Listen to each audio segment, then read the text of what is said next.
Hi everyone! I hope you're ready for another video on this course. Today we will talk about how cells divide to produce clones of themselves and how cells divide to produce the gametes involved in reproduction. In the last video, we talked about DNA and how it is tightly packed in the chromosomes. We have 22 pairs of autosomal chromosomes and a pair of sex chromosomes, so a total of 23 pairs. Within each pair, one of the chromosomes comes from your mother and the other homologous chromosome comes from your father. But how did it all start? Where did the first cell come from and how did the other ones appear? So when your parents got together, if you know what I mean, your mom provided an egg and your dad provided a sperm. Well, he provided more than one, but only one penetrated the egg to form you. So the egg and the sperm are called gametes, and these are haploid cells. This means that their chromosome content was halved. This way, when the two of them get together, the chromosome content is doubled to the normal amount that everyone is meant to have, so 23 pairs. So when the sperm penetrates the egg, the chromosomes bind, forming a cell called a zygote, your first ever cell. Afterwards, this cell needs to form more cells, allowing the fetus to form, which then develops into a baby, etc. So how does this first cell create more of them? It does so in a process called mitosis. This is basically a cloning process, so all the cells formed from this are genetically the same as the original cell. And this is how you form your tissues, organs, and everything in your body. So let's start by looking at a diagram of this mitosis process.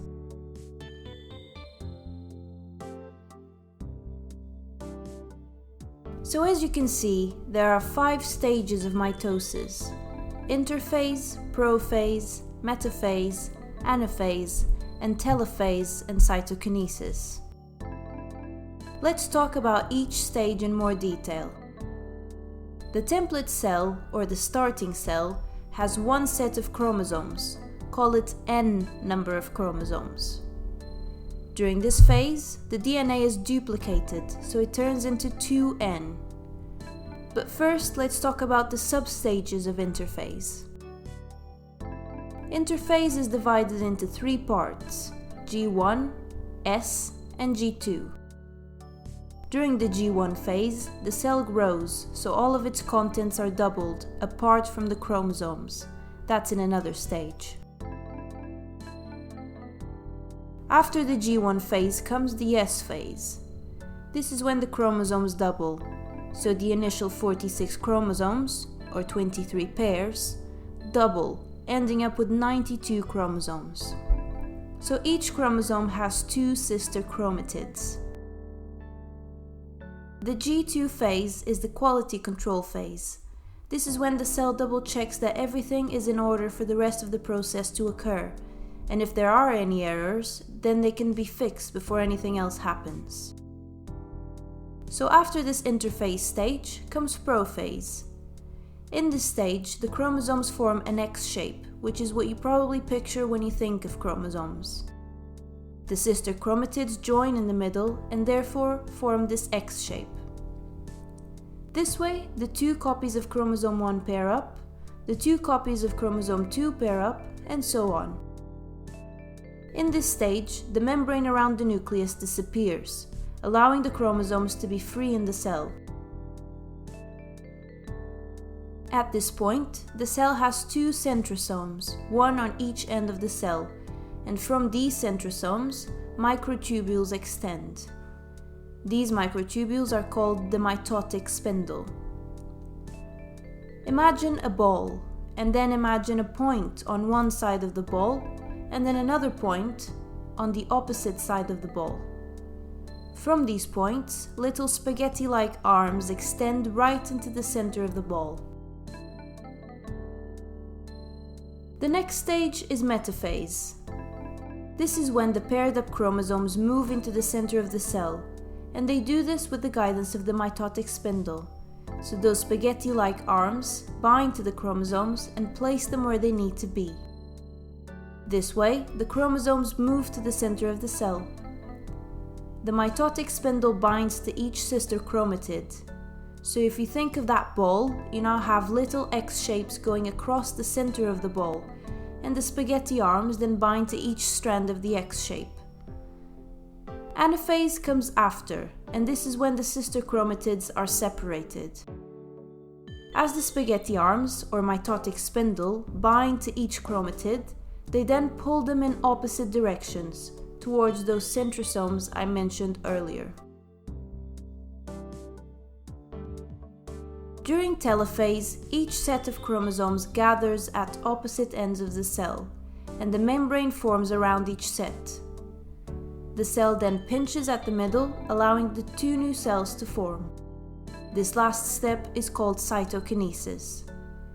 Each new cell formed is called a daughter cell, and they are genetically identical to each other and to the mother cell. The number of chromosomes returns to n, and two new cells form. These then go through the same process, creating 4 more cells, and then 8, 16, etc. And this is a process that continues throughout your whole life, not to form new organs, but to replace other cells that die off, for example. So how else is this process used? Some organisms reproduce in a different manner to us. Some of them reproduce asexually. This means that it does not involve sex cells and there is no fertilization, and it only requires one parent. This way, these organisms just keep producing clones of themselves, all genetically identical, through this mitosis process. So let's now talk about the bad stuff. Tumors and tumor cells. There are 2 types of tumor, benign and malignant. A tumor is when your cells keep on dividing instead of stopping, forming a lump of cells. When this happens, but the cells in the lump are actually normal, they just overgrew a bit, this is when the tumor is benign. However, when the cells in the lump are abnormal and continue to divide uncontrollably, this is when they are malignant. Benign tumors will eventually stop dividing and won't metastasize anywhere else. They'll just stay where they are. Malignant tumors, on the other hand, will keep on dividing, and they can spread to other areas and create a bigger issue. But how does this happen in the first place? How do cells start reproducing uncontrollably? Well, the answer to that is in the genes. Cell division is actually controlled by the genes. So whenever something goes wrong with the cell division process, then it means something is wrong with the gene which coded for that cell division. And this can happen from mutations in the DNA, which can be caused by a number of things. It can be hereditary, or it can be from mutagenic agents such as UV rays, certain nasty chemicals, pollution, among many others. When these mutagenic factors affect specific segments of DNA, which are responsible for controlling growth and cell division, then it can result in tumors.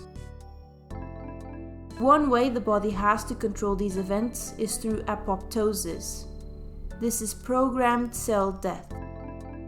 So when the cells detect that one of them is out of control, they can induce it to destroy itself, or kill itself basically. However, these tumor cells can sometimes fail to respond to this mechanism and can continue to grow, penetrate blood vessels, and travel to other parts of the body, initiating a process called metastasis.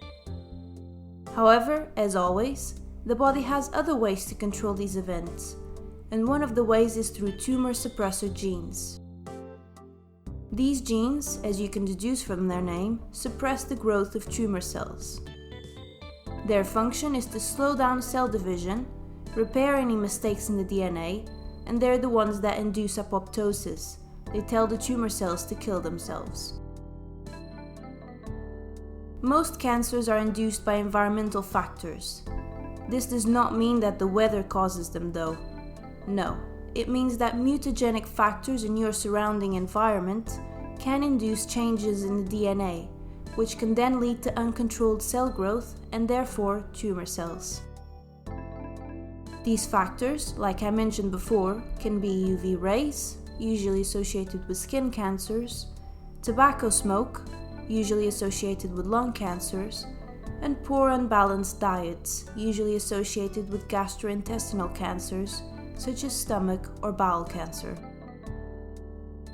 However, there is a small fraction of cancers which are caused by inherited genetic mutations, so stuff that runs in the family. One such example is a specific breast cancer caused by a gene called the BRCA gene. So let's stop with the depressing stuff now, and let's talk about cell division in reproduction. At the beginning of the video, I touched on the subject of reproduction and how gametes got together and formed a zygote, which then divides and forms a fetus, and then a baby, etc. But how are the gametes formed, and what are their characteristics? When the zygote forms, that is your final chromosome count, so the 23 pairs of chromosomes. This zygote then divides, creating clones of itself, and therefore forming tissues and organs. So for this to happen, the sperm and the egg must have half the chromosome count, right? Because when they get together, they join their chromosome content and end up with those 23 pairs. So both the egg and the sperm had 23 chromosomes each to begin with. The process of forming the gametes, or the eggs and the sperm, is called meiosis. Let's first review a few things. Picture a pair of homologous chromosomes. One of them came from your dad, and the other came from your mom. So these homologous chromosomes are different from each other. Within one chromosome, you have two strands called two sister chromatids. These are the same, they are copies of each other. So in the meiosis process, there are two divisions. In mitosis, there is only one, which is why you end up with the same number of chromosomes. In the first division, called meiosis 1, you separate the homologous chromosomes, so your mom's chromosome ends up in one cell, and your dad's in another cell. In the second division, called meiosis 2, the sister chromatids are separated, so you end up with 4 cells at the end from one original cell. This is when your number of chromosomes, call it n, halves. So the original cell has 2n, which is the normal amount, and it is called a diploid cell. And at the end of meiosis, you have 4 cells which are n, and these are called haploid cells. Take a look at this diagram so it makes a bit more sense.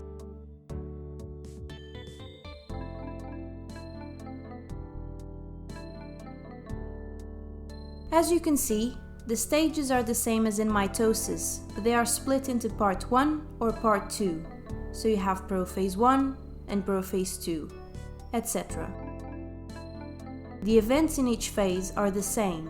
The only difference is what is being separated. So in the first phase it is the homologous chromosomes, and in the second the sister chromatids. One thing you should note is that this process is meant to induce genetic variability in the population. So each of the resulting 4 daughter cells is either a sperm if it's in the man's body, or an egg if it's in the woman's body.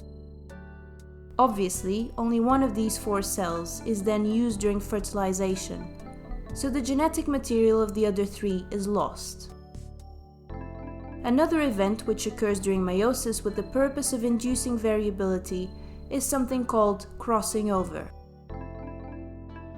During prophase 1, so right at the beginning, when the homologous chromosomes are pairing up, sections of the chromosomes are exchanged between each other. So a bit of your mom's chromosome would transfer to the same location in your dad's chromosome and vice versa. This means that when those sister chromatids separate in the second phase of meiosis, imagine a sperm with a chromatid which is predominantly from your dad, but with a segment of your mom's chromatid in it. You can see how this increases the variability. This diagram should hopefully explain it more easily.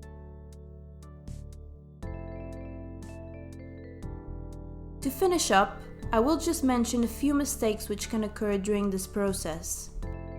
When there are mistakes in the meiosis process, it can lead to certain diseases, which can then be inherited in later generations. Down syndrome is a condition which results from a mistake in the meiosis process. Down syndrome is also called trisomy 21. This is because the 21st pair of homologous chromosomes actually has 3 chromosomes instead of 2. So when the sperm or egg is being formed through this meiosis process, the 21st pair of chromosomes doesn't actually separate during Anaphase 1. This then results in a sperm or egg with 24 chromosomes instead of 23. So when this abnormal gamete joins to the other parent's normal gamete, the resulting zygote has 47 chromosomes instead of 46. This results in what is known as Down syndrome, which can lead to some mental impairment, stunted growth, certain health conditions, and more. And that is the end of the 9th video of the Human Biology course. Quite a long one today, but I hope you have managed to reach the end of it, and I hope you have understood and absorbed all that information.